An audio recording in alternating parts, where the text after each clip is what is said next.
Hello दोस्तों, स्वागत है आपका हमारे YouTube चैनल में। गाइस, आज की वीडियो में हम पढ़ने वाले हैं काफ़ी इम्पोर्टेंट हमारा वेलफेयर। ये काफ़ी इम्पोर्टेंट है, पूरा फुल कॉन्सेप्ट ये इम्पोर्टेंट है और ये हम हो सके तो 2 वीडियोस में कवर करेंगे, ठीक है। तो बिना कोई टाइम वेस्ट किए हम पढ़ते हैं अपना वेलफेयर।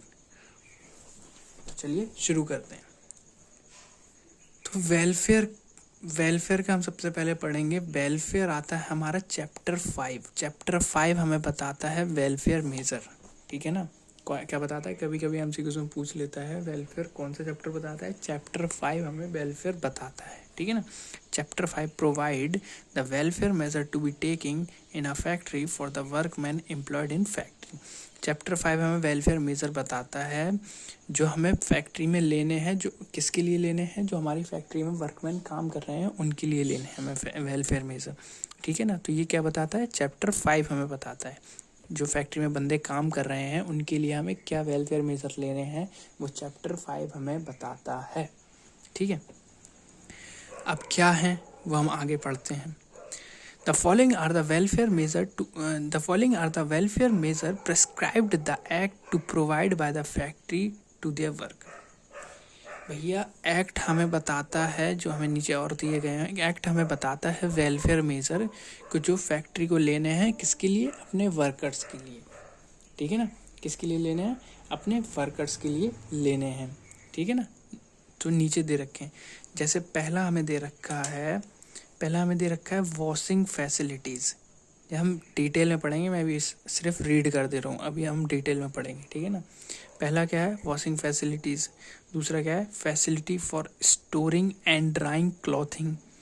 तीसरा क्या है? Facilities for sitting. थर्ड क्या है? First aid box. फोर्थ क्या है? First aid appliance. मतलब ये सेम ही है, तो एक फर्स्ट एड बॉक्स ही मान लेंगे हम उसको।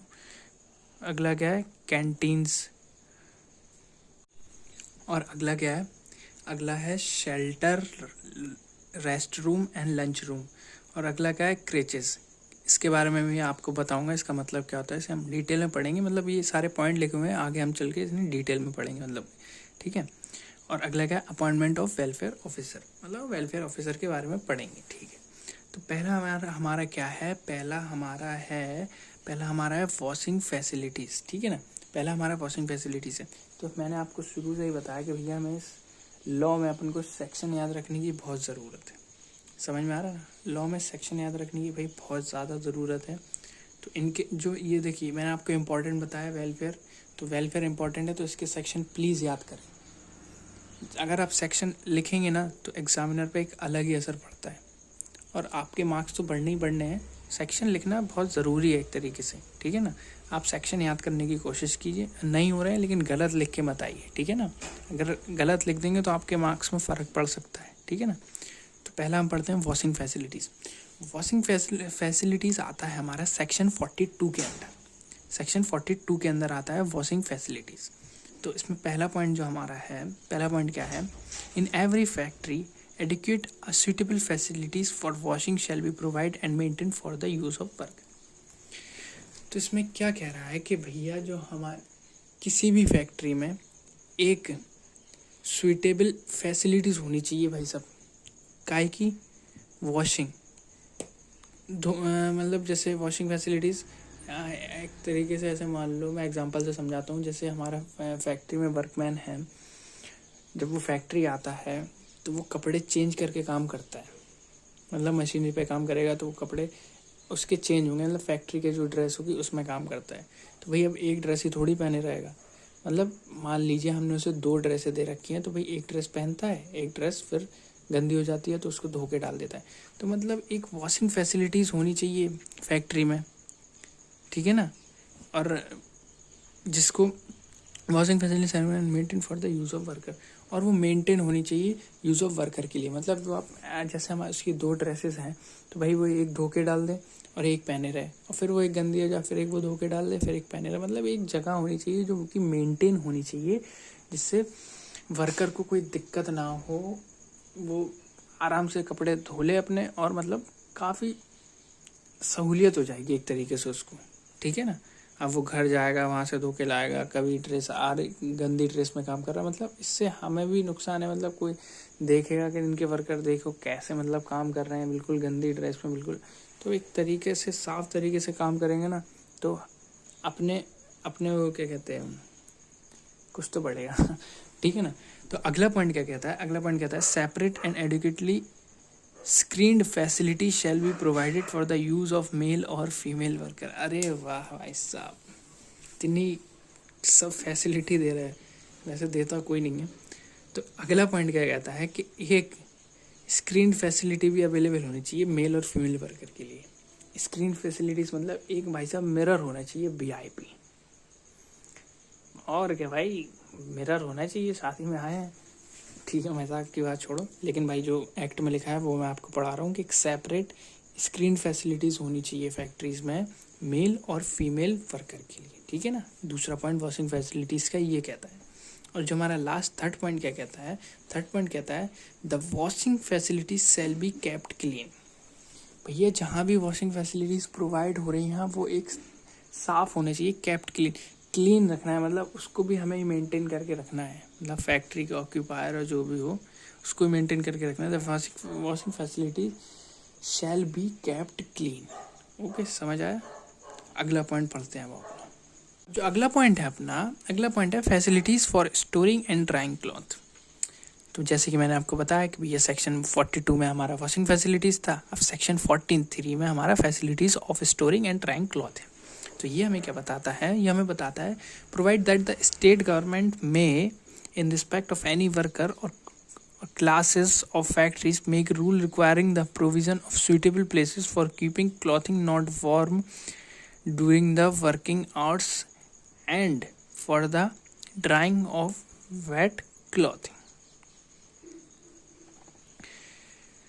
तो भैया ये सेक्शन हमें बताता है कि जो हमारी स्टेट गवर्नमेंट है उसने इन respect of any factory, her factory और क्लासेस और कई सारी फैक्ट्री के अंडर रूल बनाए हैं, एक प्रोविज़न बनाए हैं कि एक सूटेबल प्लेस होना चाहिए, एक सूटेबल प्लेस होना चाहिए किस लिए, कपड़े रखने के लिए।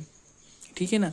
और जो कपड़े होंगे जो वर्कर पहनेगा वो ऐसा कपड़े होंगे वो जो वर्कर पहनेगा वो गीले नहीं होने चाहिए काम के टाइम, ऐसा वही इस प्रोविज़न में बताया गया है।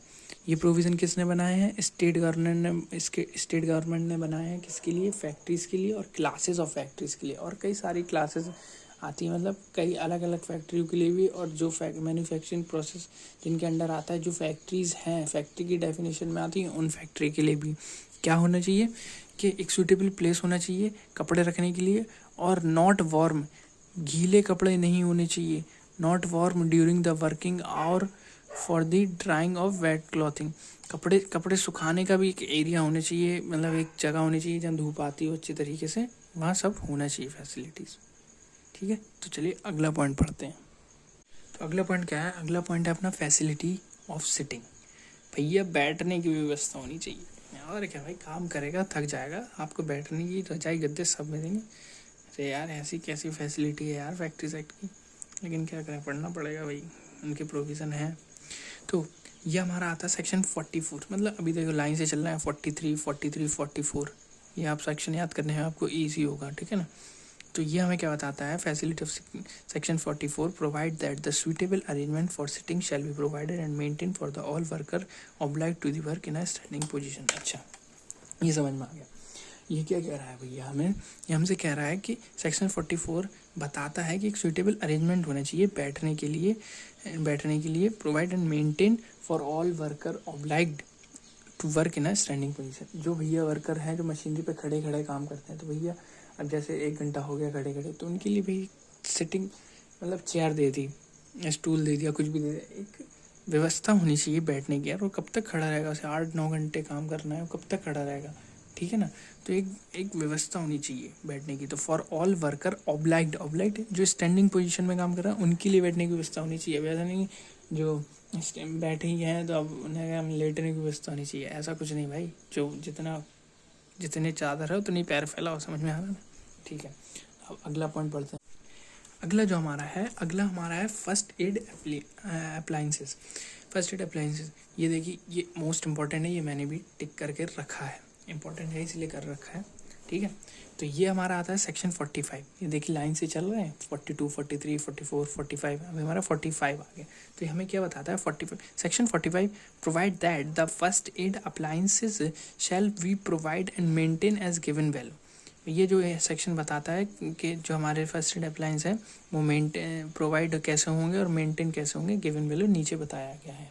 तो नीचे पहले पॉइंट में हमें क्या बताया गया है, there must be first aid appliance of 1 box for 150 worker. भैया अभी ये MCQs में पूछ लेता है, अब ये ध्यान से सुनिएगा कि भैया एक बॉक्स होगा 150 वर्कर्स के लिए। क्या बताया, एक बॉक्स होगा 150 वर्कर के लिए। देयर मस्ट है भाई साहब कि एक बॉक्स 150 वर्कर के लिए होना ही चाहिए। अगर 150 वर्कर हैं तो आपके पास एक फैक्ट्री में एक फर्स्ट एड अप्लायंस बॉक्स होना चाहिए, ठीक है ना, समझ आया। और दूसरा पॉइंट क्या कहता है, such first aid box should be in control of trained person. हाँ भैया, अब सर्टिफाइड सर्जन रख दे रहा है आपके लिए, आपको बताया था मैंने क्या होता है, चलिए कोई नहीं, पढ़ लेना। तो such first aid box should be control in the trained person. भैया जो फर्स्ट एड बॉक्स है वो एक ट्रेंड पर्सन के कंट्रोल पे होना चाहिए, मतलब ऐसा नहीं किसी को भी दे दिया, मतलब जिससे थोड़ी बहुत नॉलेज हो उसके अंडर होने चाहिए, ठीक है ना। तो अगला पॉइंट क्या कहता है, if there are more than 500 workers ambulance must be kept ready along with the all facilities like nurse, prescribed equipment etcetera. अरे वाह बेटे, मौज कर दी। हाँ, तो भैया अगर फैक्ट्री में 500 से ज़्यादा वर्कर हैं तो भैया एम्बुलेंस रेडी होनी चाहिए, एक AC वाली, नहीं ऐसा नहीं लिखा उसमें, लिख मत आना AC वाली। तो अगर 500 से ज़्यादा वर्कर हैं फैक्ट्रीज़ में तो एम्बुलेंस रेडी होनी चाहिए अलॉन्ग विथ ऑल फैसिलिटीज़, मतलब सारी फैसिलिटीज़ होनी चाहिए उसमें, लाइक नर्स, प्रेस्क्राइब्ड इक्विपमेंट जैसे ऑक्सीजन सिलेंडर वगैरह या और भी स्ट्रेचर्स वगैरह, और भी काफ़ी जो भी फैसिलिटीज़ हैं उसके साथ अवेलेबल होनी चाहिए। कब, जब 500 से ज़्यादा वर्कर होंगे तब, और जब 150 वर्कर होंगे तो 150 वर्कर पे एक बॉक्स अप्लाई होता है, ठीक है ना।